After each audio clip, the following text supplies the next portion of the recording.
time in sports, from teammates, coaches, even opponents. And during that time, I realized, like a lot of people I'm sure realized before me, sports media is a negative venture for the most part. I mean, negative headlines generate interest. Negative stories, bad behavior, gets people's interest. And I realized I wasn't interested in that. I realized whenever I did a profile on someone or a feature story on someone, I was looking for the best part of them and the best part of their game. And I remember after a couple of years, one of my editors said to me, "You're just way too positive in your story." And I remember pondering that, and I just thought, you know what? Guilty as charged. I am. That's exactly what I am, because that's the way I saw sports. So after a while, I kind of parted ways with the sports media business, and I was looking for ways to reconnect, with competitive athletics. And then the Positive Coaching Alliance came along, and there it is. I had a new calling. And I was really excited to, share my experiences with other people and hear other people's stories about things they learned and things they experienced through sports and through coaches or teammates and stuff like that. And so I was just looking forward to another opportunity, a new opportunity, to share with people ways that we can be committed to youth sports and to honoring these games that we love. And with that, I want to talk about ways that we can honor the game. So I'm going to go with my first slide here on honoring the game. And the first part of that, I guess, is it's a neat little acronym called ROOTS, which is more than just it's a famous kind of singing group who helps out Jimmy Fallon late night, but it's an acronym that spells out how to respect certain aspects of the game. The first one is the rules. And before I go with that, I want to ask you guys, when is it most difficult to follow the rules? When the game's on the line. Or I think when you can get away with breaking the rule and no one would know. I think that's difficult. Yes. For example, maybe steroid use. I think that athletes feel like no one's going to know, and so it's very tempting. I think that's another time when it's difficult to follow the rules, Alan, when you think everybody else is breaking them. Yes. And actually, I'm going to come back to that point later, but you guys are absolutely right. But the thing about one of the most difficult times to follow rules is when you're losing, when you're getting your butt kicked. You've had a great week of practice, you're prepared mentally, physically, and you're losing. And that's the time when you're tempted to grab jerseys and trip people and start fights and do all that kind of stuff because you're losing. And you think, okay, if I just kind of skirt something, I can get back in this game or change the outcome. The point is you can't. And that's when you go back to our, the elm tree of mastery, just worried about the things you can control. And that's why we come back to, putting in effort. But we have to respect the rules. Otherwise, we can get away from why we're doing this in the first place. And the second aspect of the roots is opponents. Obviously, opponents push us. I mean, that's why we try. That's why we put in all the effort, because we do want to win this game. And this conference calls it fierce and friendly. And I think that is the perfect way really to summarize athletic competition, because it is fierce. But some of these people after the game, they might end up being, your colleagues and your friends, because you have this shared experience, even though you're coming from opposite sides of the coin. And there was I want to bring on one example, something that caught my eye a while ago. Randy Johnson, former major league pitcher, he was big, imposing guy, big, huge fastball. Early in his career, after he struck out a batter, he just kind of dismissed him with a wave of his hand. And he said, he did that for a while, and he realized that was really disrespectful. So he replaced that with like a different gesture where he strikes someone out and he kind of, point to the sky in a positive way. So it's kind of a personal celebration, but it's a positive celebration that he could, indulge in his enthusiasm without disparaging an opponent. I think that's something really a valuable lesson I think we can, share with young people, because that taunting thing has become part of the sports culture, but that obviously goes, flies in the face of respecting one's opponent. So the third aspect of this is the officials. And then I have a question for you guys on the officials, because that's one of the most controversial topics, I think, in sports.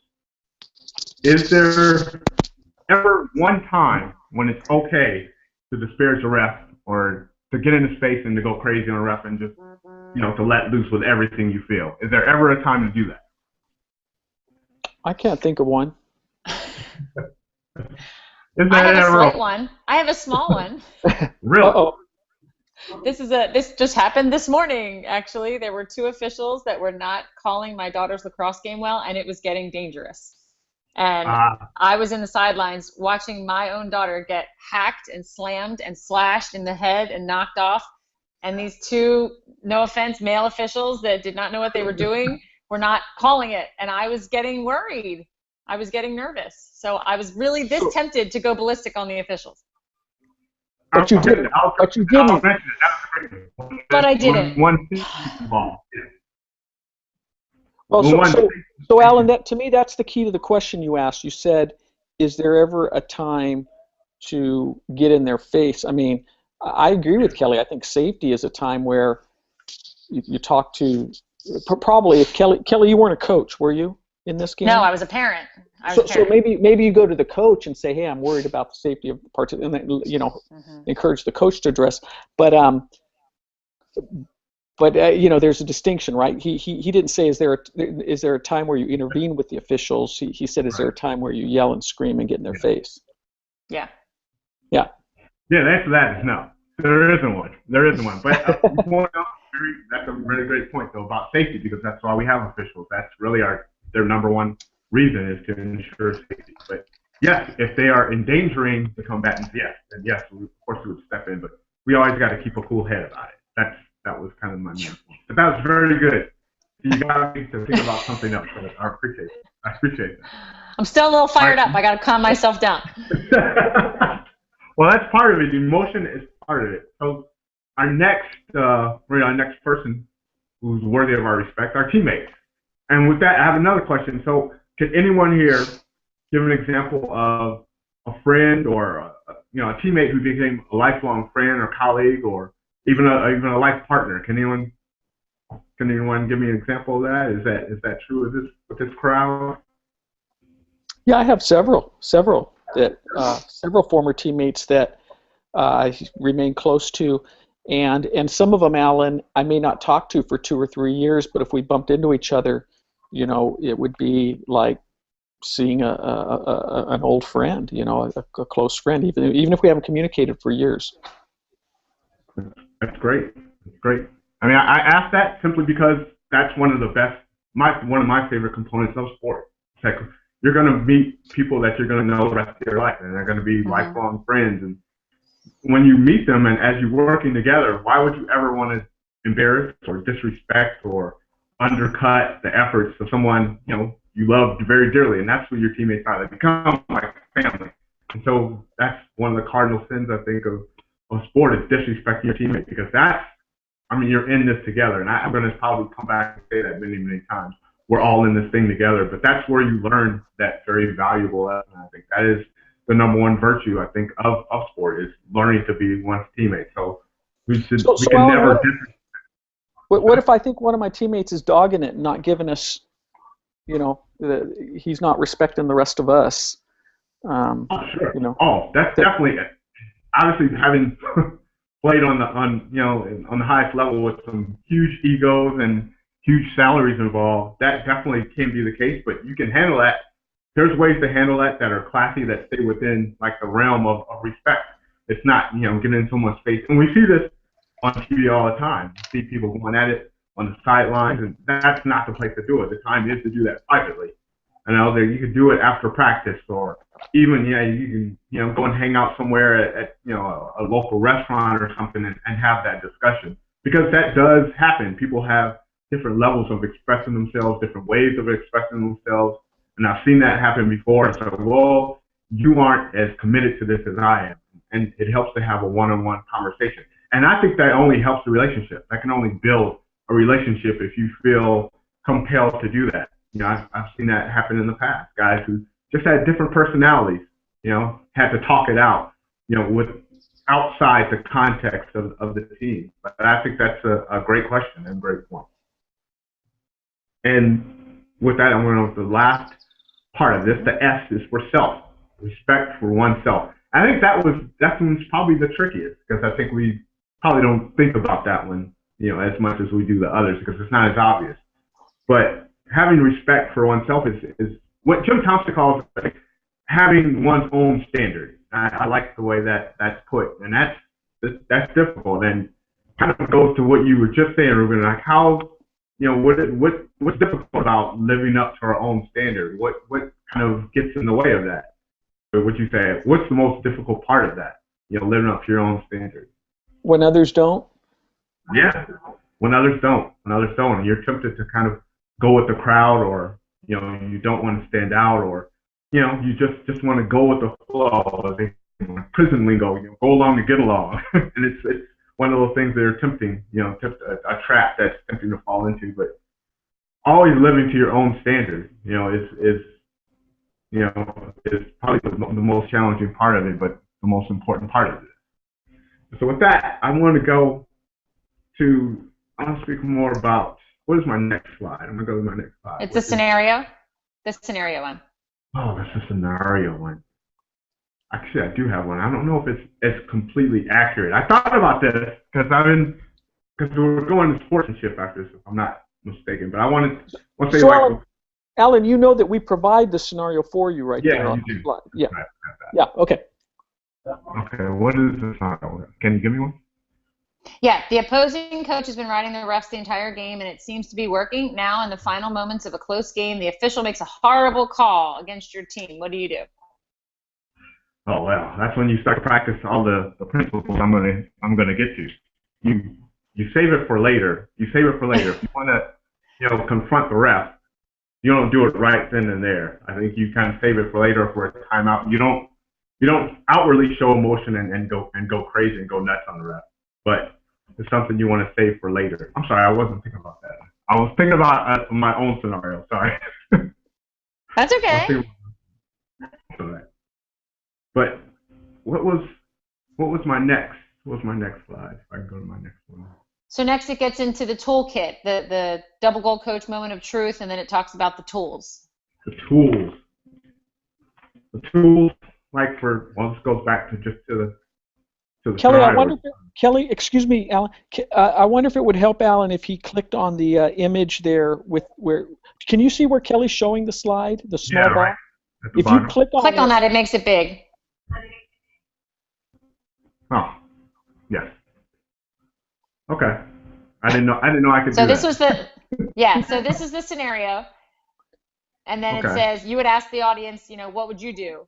You would facilitate a discussion on how the coaches in the audience would handle this. Okay. And then you followed up with the tools. Okay. Which are there. Okay. These are the tools. Okay. I was gonna get that. Number one. Where is that? Okay. All right. We're gonna model and teach the honoring the game. I mean, these are obviously just to make them completely clear to both the team and to the parent. Second one, self-control routine. I like these. These are the personal applications, the ways that you can keep yourself under control at all times. And then the narrated model. Okay, and then we go to the toolkit, right? Mm-hmm. I'm sorry, it's really small. That's okay. That's okay. The yellow bars have the references to the pages in the book. Okay. So. Okay. So number one was, I'm going to prepare yourself with the self-control routine. I think that's where it was. I go to my next. Can you see my next slide? Mm-hmm. That's on culture. That's on culture. Okay. So I'm not ready to go to that one quite yet. I had these. I'm sorry. I had this out of order. I had something planned, but I went out of order. That's okay. That's okay. Control routine. So, question: what are some ways we can prepare ourselves to be cool under pressure? Like before the game, just things that we can tell ourselves. We can. I think just trying to nip it. Yeah. You go first, Kelly. That's what I was going to say. Know that it's coming. If I see these two officials walk up on a field next time, I'm going to be ready before they get there, that I'm going to try to be cool and calm because I know that they're going to be making calls I don't agree with. Exactly. Exactly. Just have a game plan beforehand. I mean, it's obviously we have, some really practical tools like, taking a deep breath, beforehand and turning away from the field to refocus and counting backwards from 100 or whatever works for you, whatever gets you in like your safe zen place. I think this is what we're talking about here, just so we're prepared to take on this confrontation, because some people are better at confrontation than others. The second one is prepare your players and the parents to keep a cool head. So have you, you just said this, I guess. I was going to ask, have you ever done that? Come up with tools for parents and your team to do that. Has it been effective? And also, has it been fun? I mean, are there fun ways to kind of get your team prepared for this? To get parents prepared, to keep a cool head, because that's one of our main problems I think in youth sports is losing our cool, especially when it comes to a bad call. Are there techniques that you guys have used? Other ones that you may have used? Well, we always do a preseason meeting, and we explain to the parents, what we expect of them and how we want them to be good models for their sons and daughters, especially when the officials make questionable calls. So we address it right from the start. That's great. I mean, like I said, you mentioned before, nip it in the bud. I mean, that's what you got to do, I guess, beforehand, before anything gets started. Just shut it down. I want to go kind of to tools for, to honor the game. I think that's where we are. The narrator. Did I skip one, or am I on the narrator modeling? Narrative modeling's up there. You did self-control routine. I did self-control. It is. Okay. I want to go to my next one. You may get the culture creation slide? Yeah. Okay. Culture creation. I like that. Okay, that's how we define culture, is the way we do things here. I think we talked before, and this is where I want to show the Julie Foudy video. Yep. Yeah, that would go. Did you want to say anything before the video? Or do you want me to just... No, I mean, Julie Foudy, obviously one of the great soccer players in U.S. history. Just talking about culture and just the culture of sport. Yep. Okay, so we'll play that. Okay. Yeah. And then this comes up next, the takeaways. Okay. After you feel connected. So, Kellyanne, we're also now out of honoring the game and into the workshop closing section. Yes. Already? Yeah. So you can end there. You only got about 1 more minute left anyway. So you can end there if you want, Alan. Oh, I didn't want to. Okay. Oh man, I had. Did you want to wrap it? Well, why don't you wrap up honoring the game with whatever you would say at the end of honoring the game before we get into the culture piece? I had a note on. Gosh, I didn't get through any of that. Actually, I was gonna end with just like kind of an open question for everyone. I was gonna say, because the final part is like, what do you do when you've done everything you can, like you're dealing with problem parents or a problem team, or and everything's kind of gotten over your head, and you need some help. And I was going to ask, like, with me, it's a personal thing, because I'm going to use a personal example. I have my brother-in-law is not really he never played sports, and he's not really what you call a sports fan, and he's those people that views sports as a means of expressing his anger. And so we can't watch a game together without him just yelling and screaming at the television. And it's like, oh, coach has to yell and scream more. The coach who yells and screams the most should be the most successful. I have trouble dealing with him. It's like, okay, at some point, okay, I'm just going to leave the room, and it's time to get another beer. It's like, but I want to talk. I want to talk to this guy. I ask my audience, how would you deal with this guy? And that's not a rhetorical question. I actually do want some feedback. Well, so Alan, what comes to mind for me? Let's say he yells and screams at referees. If you're next to him on the sidelines, you could say, and this is the very difficult situation. Okay, so I'm not telling you that what I'm saying is going to make everything just fine, but I'm just throwing out ideas. So you could say, what's your brother-in-law's name? Joe. Joe? Joe. So you could go, Yeah. Joe, you're right. I think the ref got that one wrong, but he's human, you know, and let's try to support the team and be good models for them. You know, so I think that first of all, you don't want to add fuel to the fire. He's emotional, he's hot, you know, so you want to be very measured, and I think a combination of saying, hey, I understand why you're mad because you know you're invested in this. But I also understand that those officials are getting paid $10 an hour and they're learning how to ref too, you know, or, you know, and then if he's mad at the coach because he's not playing his son in the right position or this and that, and you go, Joe, you know, maybe you should think about coaching next year and make that kind of time commitment and give to the kids because then if you coach, you get to choose the lineup, you know. But Coach Johnson here, he's the one who's made this commitment, you know. So let's, you know, and if we can help by supporting Coach Johnson, we'll make him a better coach, and by making him a better coach, our kids will be better players and have better, you know. So, you know, anyway, Alan, that's what came to mind. Our time's up, isn't it? Yes. Kelly? Now I am going to cut you off. Yep. Yeah. Well, you're cutting me off. Yeah. I'm cutting you off, Ruben. You're cut off. Hi, Jack. Thanks for joining us. Hi, Jack. Didn't want to ignore you there. All right, Alan.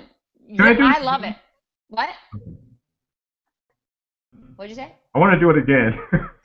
You can do it again. I was going to say, my biggest comment to you is you were on a roll. I mean, you're on fire. You're doing great. The whole thing.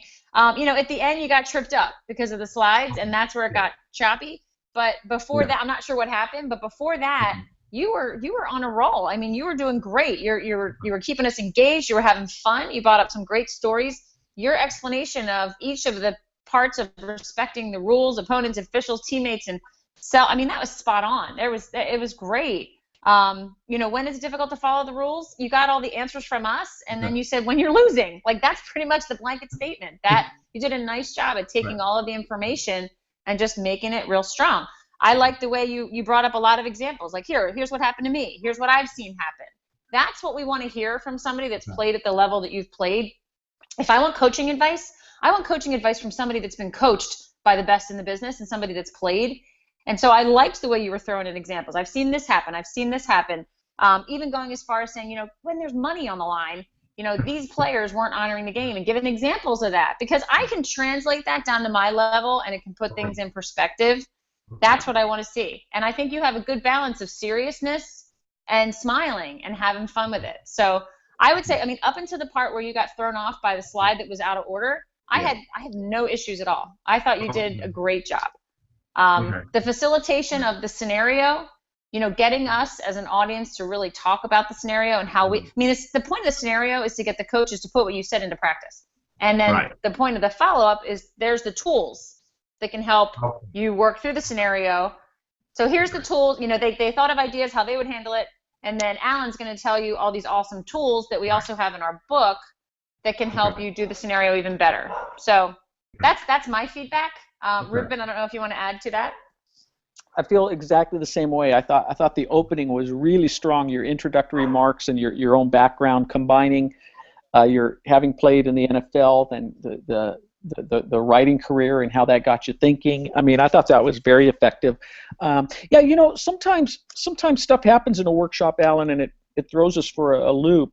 And you know what Kelly said, whenever a scenario comes up, you know, it's throw it out to the group. What would we do in this situation? And you're facilitating at that point. You know, you're facilitating. Oh, interesting. What do you think? You know, if a video comes up and surprises you, you know, you can play the video and say, you know, what do you think was the most important part of that message? You can, you know, have a simple question ready, generic question in case you forget more precisely what you wanted to do with the video. So, and then the other thing, Alan, like on this tool slide, the slide that Kelly has up right now, I've got it. I clicked on the box so I can see it bigger.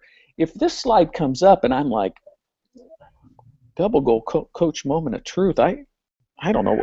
I don't remember what the heck that is. You know what? You can skip forward. You know, you can skip forward. You can just move to the next one. And you know, let's talk about culture, because that's, so you can skip. The other thing is on these tools is because there's page references.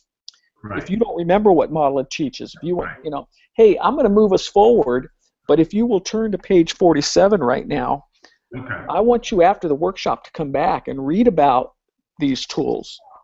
And, so you got some ways, because, Alan, in a workshop, whatever you do with the group, they think that's what's supposed to happen.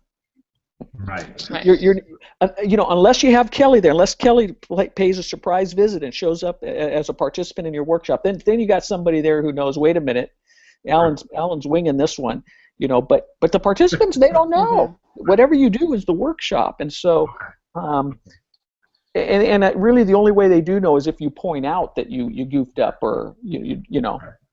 Okay. But every PCA trainer. When you said use the slides more, I was really anxious to use the slides. So when one was out of order, I did get thrown off. I was really so yeah, I went back to my notes, and my note says coordinate with the slides more, coordinate more, and I think that's what you were trying to do. Yeah. And so that's good that you were trying to do that. Okay. Yeah. But hey, Alan, and that's an easy practice. Yeah.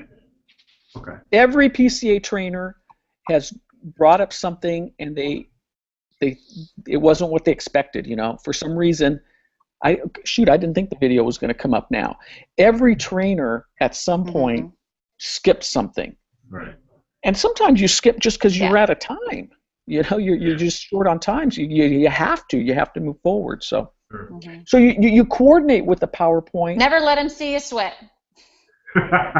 You coordinate with it, but you don't let the PowerPoint own you and own the workshop. Right. Okay. The workshop is still you and the participants and the experience, the interaction you create. The PowerPoint is a tool that you want to use, as well as you can, but it doesn't become about the PowerPoint. So I'm wondering if I steered you in a little bit of a wrong direction with my feedback last time. No, that was good. It was good. I just didn't know the order of the slides. That's all. I just got messed up on just the order. That's all. Yep. That's all.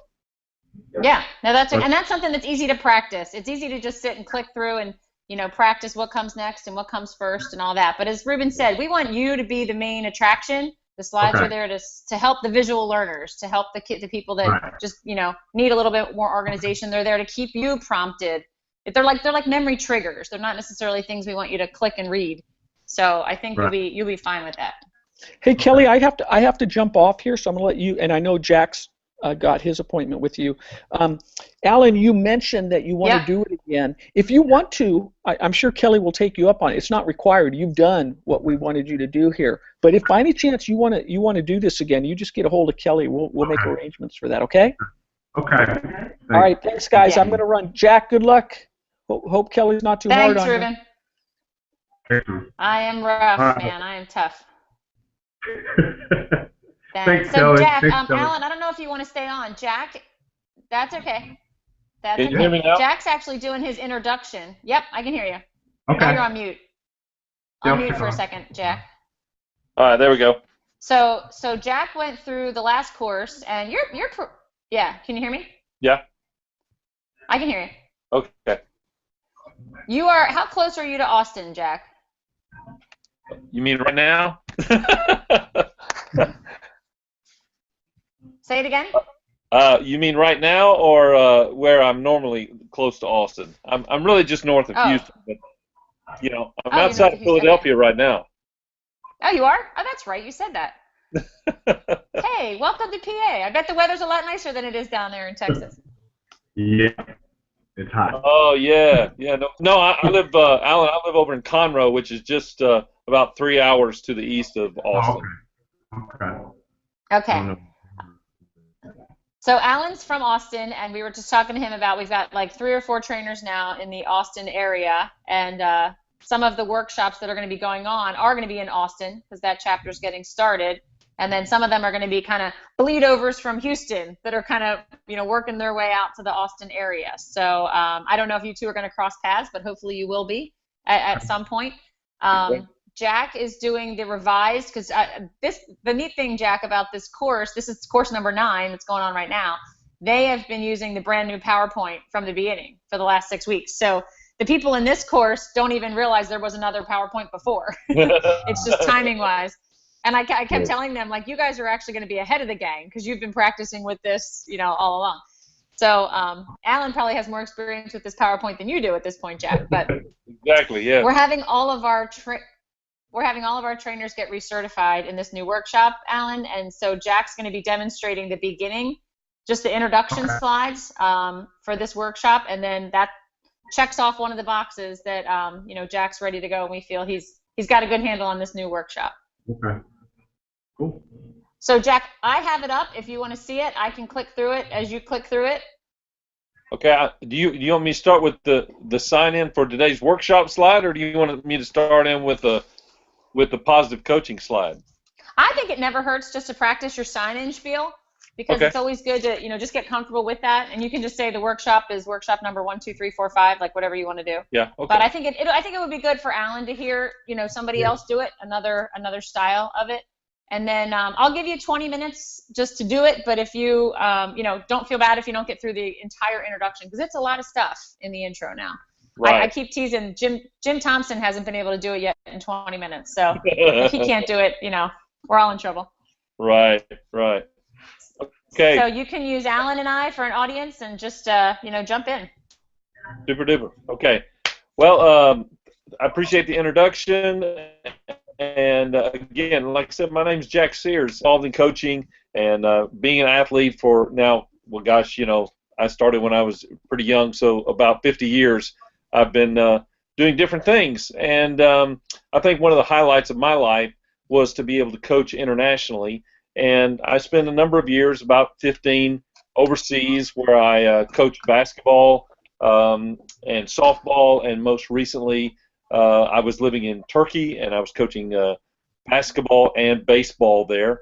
And, I really found that one of the things that I wanted to be involved in is an organization like Positive Coaching Alliance, because I have a real commitment to seeing coaches and athletes become better people as a result of being more positive.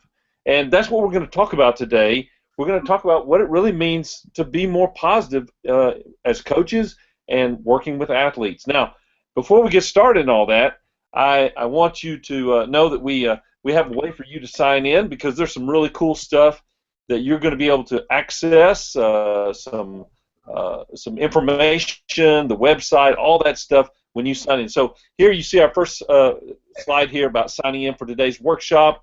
And at the end of the workshop, obviously you're going to get a coaching certificate, and says you've been through the Positive Coaching, Double Goal Coaching workshop. So you see up here, if you'll get your phone out, if you got your smartphone, just go ahead and pull that out, and you see there that we're going to have you text in to this phone number there. So you see that number up there on the slide, and I want you to include the workshop number, which is number 12345 Be sure to put your first name and then your last name, and then put your email and hit send. So I'm just going to give you guys a few seconds to do that.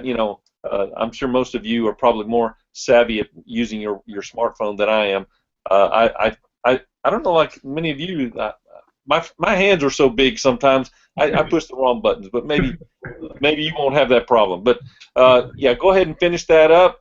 And I've got an app actually on my phone, and I can see who all is signing in, and we've got 20 people here today, so I can see, yeah, most of y'all are getting your sign-ins good. That's good. Okay, several of you. And all right, great. Well, let's move on. Okay, so this particular workshop is called the Double Goal Coach, and as I said, one of the really important things that I want to help all of us understand today is what it means to be a positive double goal coach, because we just want to see our kids, our students, and our athletes, we want to see them improve, and we want to see them become better people. Now, who is Positive Coaching Alliance? You see there that we've trained over 80,000 coaches. We've seen more than 3.3 million young people reached as a result of these different kinds of workshops that we do. We've done 2,500 different, or probably more, live workshops, and we see over 1 million visits to our website, and so we feel like we have a really great thing going. And I tell you, like I said, when I came back from living overseas, I discovered PCA, and I said, I want to be a part of something that's going to change the life of young people and the lives of coaches. Now, what is positive coaching? Never fails. Your phone goes off right in the middle of your presentation, doesn't it? I haven't had a phone call, for 3 days. Okay, so what is positive coaching? Now, when we see this phrase, positive coaching, what does this phrase mean to you? Kelly, what does this phrase mean to you, positive coaching? I think I just picture a coach that's just real enthusiastic and energetic and just supports the kids and is having a lot of fun. Great. How about you, Alan? What does positive coaching mean to you? I just think of one word: encouragement. I just think encouragement. Oh, great. Yeah. Well, that's what I think too, and we'll get we obviously we get a few more people to share, and I really actually like I like and this is just kind of an aside, but I think probably in a larger group I would use kind of a pair share. I would ask we'd see the question up on the slide.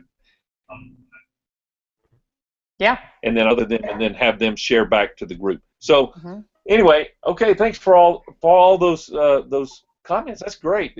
I think most of you are right on with what we're trying to do with positive coaching. Here at PCA, we've kind of coined the definition of what positive coaching means, and we've said that positive coaching is creating an atmosphere that supports the best possible performance. And of course, that's the best performance of a coach and the best performance of the athletes. And I'll even go and say the best positive atmosphere and performance for our parents too. So as we think about what is the power of positive, we have here at PCA, we've had some people do some really important research in regard to what it means to being positive and the power behind positivity. So you see here on this slide some quotes by Dr. Barbara Fredrickson, who's a psychology professor at University of North Carolina. She's done some work on this, and so Kelly, could you read that first slide for me? I mean, that first quote from her. Sure. It says there's a perception that the best way to get what you want out of employees or players is by negativity or threats, but negativity does not work as well as positivity. Positive emotions are especially contagious, and a leader's positive emotions are more contagious than anyone else's. Yeah. What when you read those, what jumps out to you? What really what are these quotes really saying to you, do you think? Negativity doesn't work. Yeah, negativity doesn't work. Okay, and what do you think, Alan? What the word contagious jumps out to me? The word contagious jumps out. Yeah. Positive contagious. Right. Well, I think that's what we're trying to say here is that for some reason negativity has dominated in what we do as coaches. Okay, we see it all over the place. Now, where do you think this negativity comes from? A lot of places. It comes from every place. You might, if we for me, I've seen a lot of things, and of course I've coached, I've officiated, I've played. I've seen negativity come from the athletes themselves. I've seen negativity unfortunately come from parents and fans. But I think in a general sense, I see a lot of negativity coming from the media. I think the media likes to somehow they find maybe it's just their way, but they find that they get more viewership if they show the negative things, the other day I'm watching. Well, I'll have to say this because I live in Texas. I'm a Texas Rangers fan, and one of the big things that hit that came up a few weeks ago was when the second baseman for the Rangers punched out one of the players from the Toronto Blue Jays, and that just hit everything. And of course, then all the negativity that goes along with that, and how people were saying negative things about the Rangers second baseman, and he was trying to fight that, saying he's not such a bad guy. But I think that's the perception, and that there's a lot of negativity, and we see we want to see the videos of where coaches are yelling at their players and players yelling at each other and fans getting into fights and stuff like that. So there's all that kind of stuff. But I think what Dr. Fredrickson really finds out here is that positive emotions are really contagious. And you're exactly right, Alan, that when we are positive, then that becomes more contagious and obviously is more positive with our players.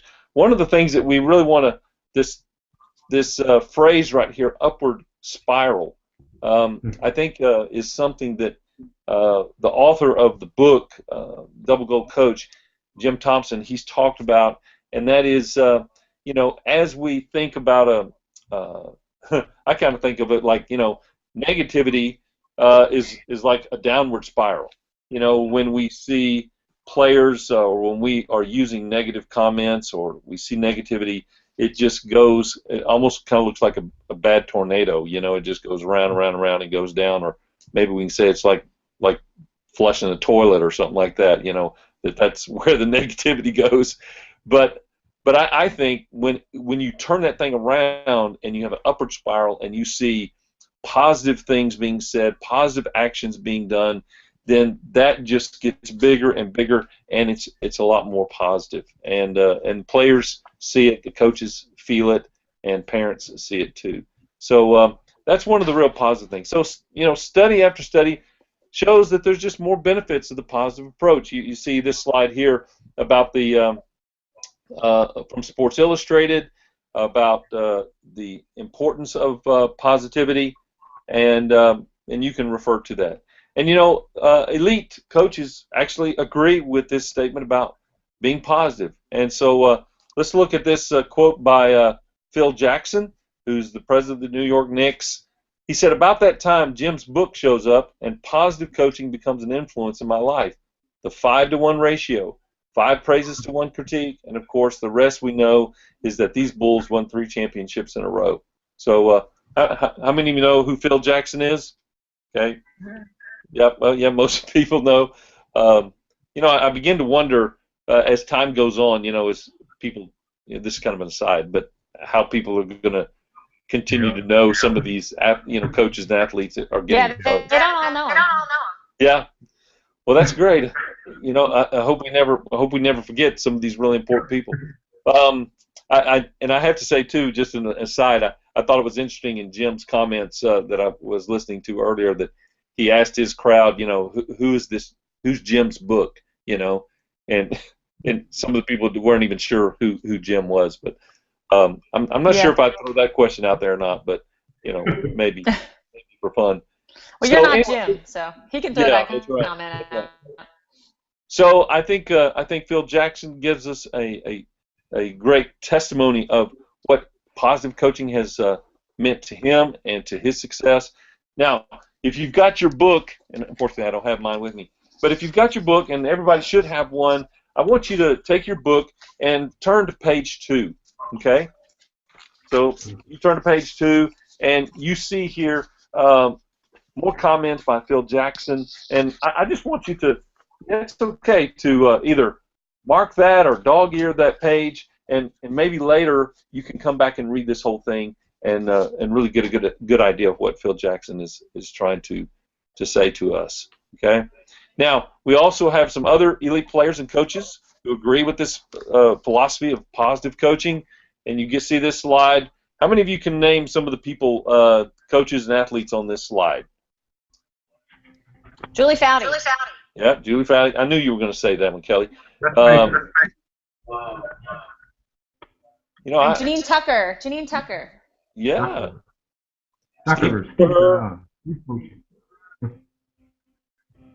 Dusty Baker. I think that's right. Yep. Yep. I think so. And Steve Young. Okay, so we see that these folks also support our positive coaching. Now, what negativity does? You know, I think on this slide right here you see some comments made by a couple of coaches who say that, you know, negativity can take your mind out of the moment.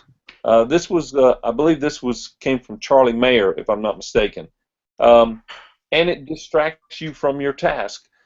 So when we use negativity, when we're on that downward spiral, okay, and we keep negative comments coming along to our athletes, then it has a way of taking their mind out of the moment, okay.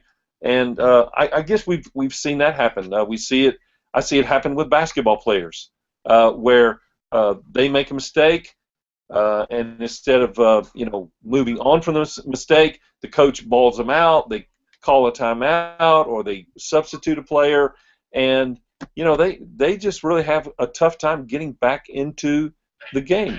And so, tell you what, it's a crazy thing. And it distracts from your task. Now, I'm not sure, Kelly, if I remember or not.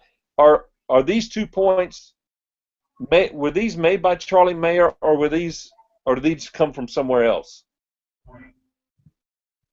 Which 2 points? On the slide, what negativity does, take your minds out of the moment, distracts you from your task. Can we attribute that to one of these two guys, either Charlie Mayer or Ken Ravizza? Yeah, it's just kind of a general statement. Like, after hearing all this, it's kind of a rhetorical question.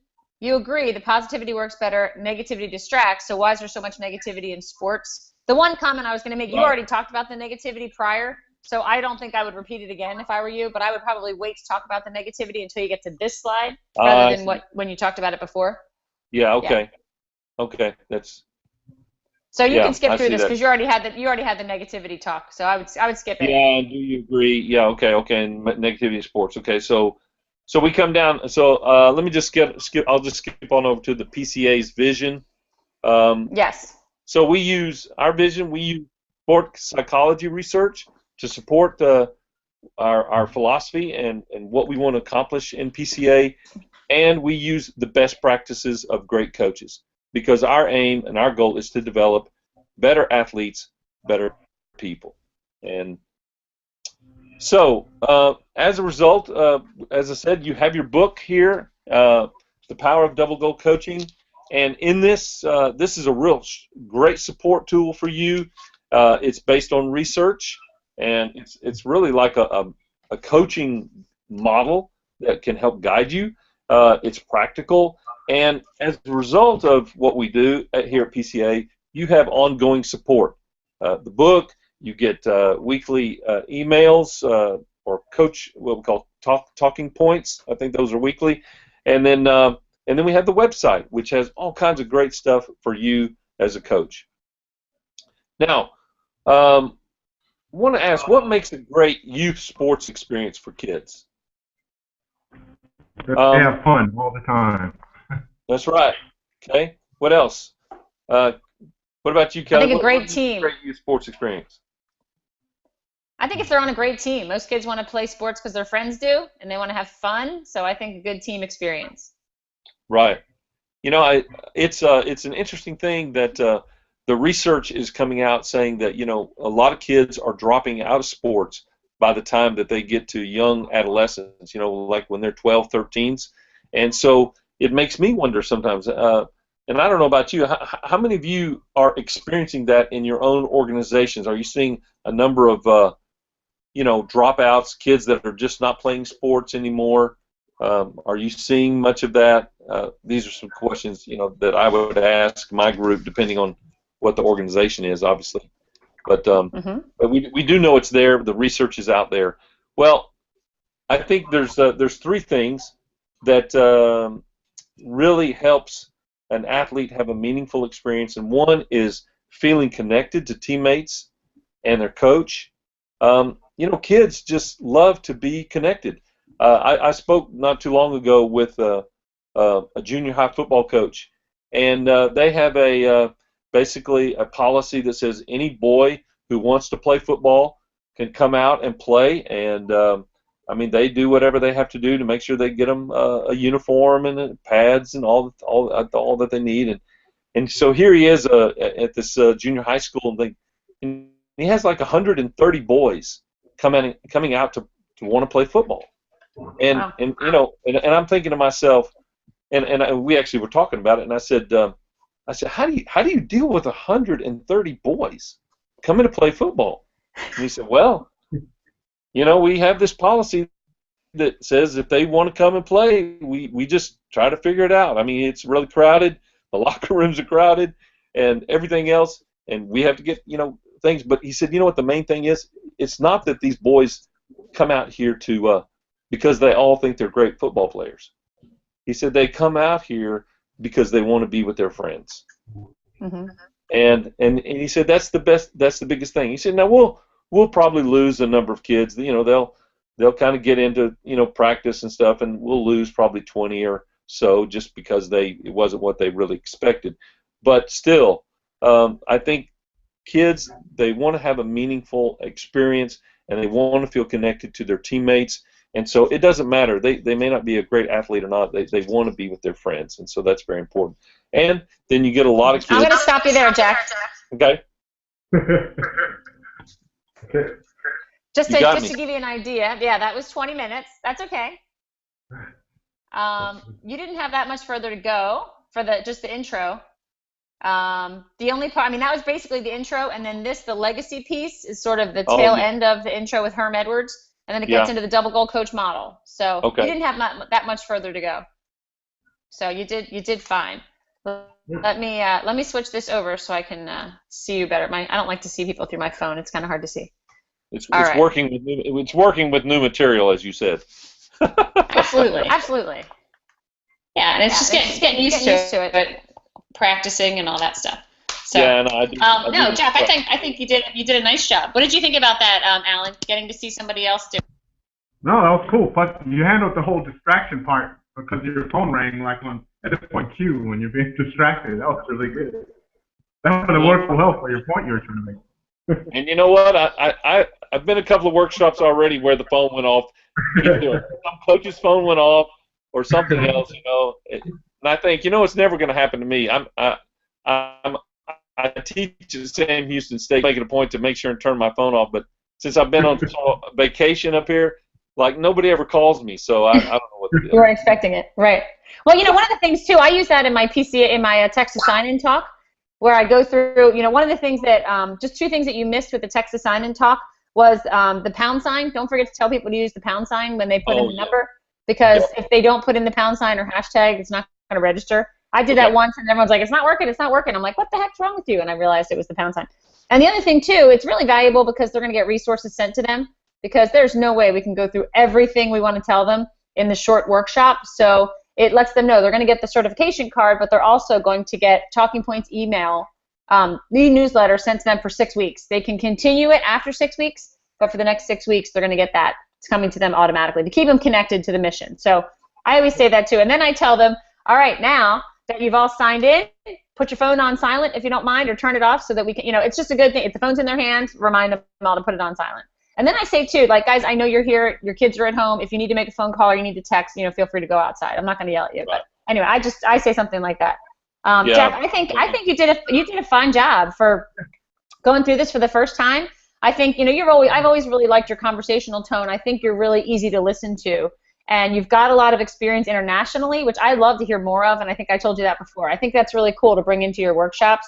You might want to, just for the intro, you might want to pick up the pace a little bit more, because I think sometimes you can keep the audience's attention for 20 minutes, no problem. But a workshop's a lot longer. So if we give them too much of the info, too much of the examples, too much of that in the intro, in the introduction, then when you get to E-Tank and Elm Tree of Mastery and Honoring the Game, you already gave them the best stuff in the beginning. You don't want the best stuff to be in the beginning. The beginning is to set the stage, let them know the philosophy, give it some credibility with research, give them the 3 principles and why we use these 3 principles. We connect these 3 principles with connection, improving, and integrity now. That's why, because that's what makes a good sports experience. And then just keep going right through it. Right. So, because the one critique that I've had on all these trainers that I've seen them do, they're just spending a long time in the explanation of this in the beginning. We want you to dive into the tools. We want you to dive into the principles so that they can really work through it themselves. So the beginning is really just, this is why we're here. This is why we think this is so important. We need more positivity in this. Here's some famous people that believe in our mission as well. Here's some research to back it up as well. Here's the framework. Boom, and then go right into it. Yeah. So, you know, it's a long workshop, and I want to get their nose into working on the tools and working on the principles. But Right. Jack, you did great. I'll let Sonia know you can check that off your list, and you're good to go. Perfect. Thank you. You're welcome. Enjoy your vacation in Pennsylvania. You know, I was going to ask you, you know, because I have 4 grandkids over here, and my other 2 grandkids are going to join us later in the summer. We're going to come over to Philly, so I was going to ask you, you know, maybe you could send me an email and tell me about 4 or 5 fun free things that I could do with ages 11 down to 6. You know, Yeah. with fun stuff. Sure. Where are you in Philly, or where are you right now? I'm actually in New Jersey, Oh, okay. just to the east. I'm over here in the middle, near Bordentown, Wrightstown, Okay. North Hanover, over that way. It's the base over here. That's where I am. Okay.